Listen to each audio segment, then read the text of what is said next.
ಇವತ್ತು ನಡೆದಂತಹ ವಿಶೇಷವಾದ ಸರಳ ರೀತಿಯ ವರದಕ್ಷಿಣೆ ರಹಿತ ಮದುವೆಯಲ್ಲಿ ಪಾಲ್ಗೊಂಡಂತಹ ಏನು ನವ ವಿವಾಹಿತ ಜೋಡಿಗಳು ಇಲ್ಲಿದ್ದಾರೆ. ಅವರ ಮನಸ್ಸಿನ ಮಾತನ್ನು ಕೂಡ ಕೇಳಬೇಕು ಅಂತ ಪ್ರಯತ್ನ ಮಾಡೋಣ.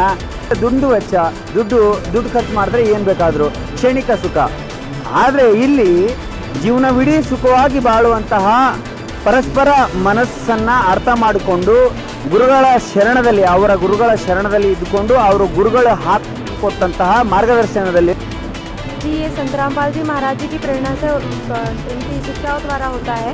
गुरु जी बताते हैं विवाह तो सादे सिंपल तरीके से भी की जा सकती है। जैसे आपने अभी देखा यहाँ पे लगभग 80 जोड़ों की दहेज दहेज शादियाँ हुई है, जिसमें ना कोई बैंड बाजा, ना कोई बारात, ना ही कोई आडंबर, ना ही कोई फिजूल खर्ची। इन सब के एकदम सादे सिंपल तरीके से गुरु जी की दया से संत रामपाल जी महाराज सर देखिए पहले के ज़माने में या यूँ कहें कि शिव जी और माता पार्वती जी, ब्रह्मा जी, विष्णु जी, लक्ष्मी जी, इन सबकी भी शादियाँ ऐसे सादे सिंपल तरीके से हुई थी वचनों द्वारा, है ना। क्योंकि बताते हैं परमात्मा भी संयोग तो भगवान ऊपर से बना के भेजा है, तुम यहाँ पे फालतू आडंबर क्यों करें, है ना। एकदम सादे सिंपल तरीके से जैसे हमारे शास्त्रों में वर्णित है उस तरीके से हमें शादी करनी चाहिए, यानी विवाह करना चाहिए। क्योंकि गुरु जी बताते हैं आज ये शादी जिसको हम लोगों ने बोझ बना रखा है, खासकर बेटियों की शादी। हम बोलते कि बेटियों की शादी में दहेज का लेन देन करना पड़ता है, दहेज देना पड़ता है।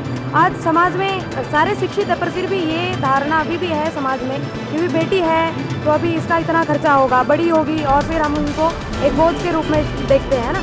वहीं संत रामपाल जी महाराज जी ने जो बेड़ा उठाया है समाज को दहेज मुक्त बनाने का, ये काफ़ी अच्छा है, जिसके चलते काफ़ी बहन बेटियों की ज़िंदगी सुरक्षित है और बहुत सारे माता पिताओं का बोझ हल्का हुआ कि भी उनकी बच्चियाँ आज समाज में सुरक्षित है और दहेज रही शादियाँ करके सुखी है। ಇದು ವರದಕ್ಷಿಣೆ ಅಂದರೆ ಈಗ ವರದಕ್ಷಿಣೆ ತಗೊಂಡು ಜಗತ್ತೆಲ್ಲ ಮದುವೆ ಮಾಡ್ತಾರೆ. ಒಂದು ಗಾಡಿ, ಒಂದು 10 ತೊಲೆ ಬಂಗಾರ ಅಷ್ಟೆಲ್ಲ ಕೊಟ್ಟರೆ ಬಿ ಆ ಹೆಣ್ಣುಮಗಳ ಆ ಸುಖವಾಗಿ ಗಂಡ ಮನೆಗೆ ಇರಲ್ಲ. ಯಾಕಂದರೆ ಅವ್ರಿಗೆ ಫಿರಿದಿಂದ ಅದು ವರದಕ್ಷಿಣೆ ಅದು ಬರ್ತದೆ, ಅದು ಸೆರೆ ಕೊಡೋದು, ಬಡಿಯೋದು, ಹೊಡೆಯೋದು, ಹಿಂಗೆ ಕೆಲವೊಂದು ಕಾರ್ಯಕ್ರಮ ಆಗ್ತದೆ. ಆ ಸಲುವಾಗಿ ಇದು ನಮ್ಮ ಸಂತ ರಾಮಪಾಲ್ ಮಹಾರಾಜ್ ಇವರು ವರದಕ್ಷಿಣೆ ರಹಿತ, ಯಾವುದೂ ಔಡಂಬರ ರಹಿತ.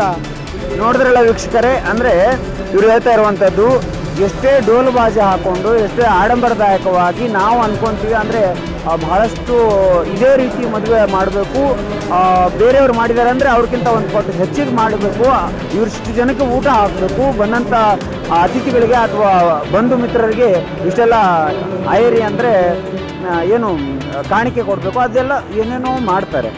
ಇದೆಲ್ಲ ಮಾಡಿದ ಮೇಲೆ ಕೂಡ ಕೋರ್ಟ್ ಕೇಸು, ಡೈವರ್ಸ್ ಕೇಸು, ಆಮೇಲೆ ಜಗಳಗಳು, ಕುಡ್ಕೊಂಡು ಬಂದು ಏನು ಪತಿರಾಯ ಆದವನು ಹೊಡೆಯುವಂಥದ್ದು, ಜೀವನದಲ್ಲಿ ಕಲಹ, ಇದೆಲ್ಲ ನಡೀತಾನೇ ಇರುತ್ತೆ.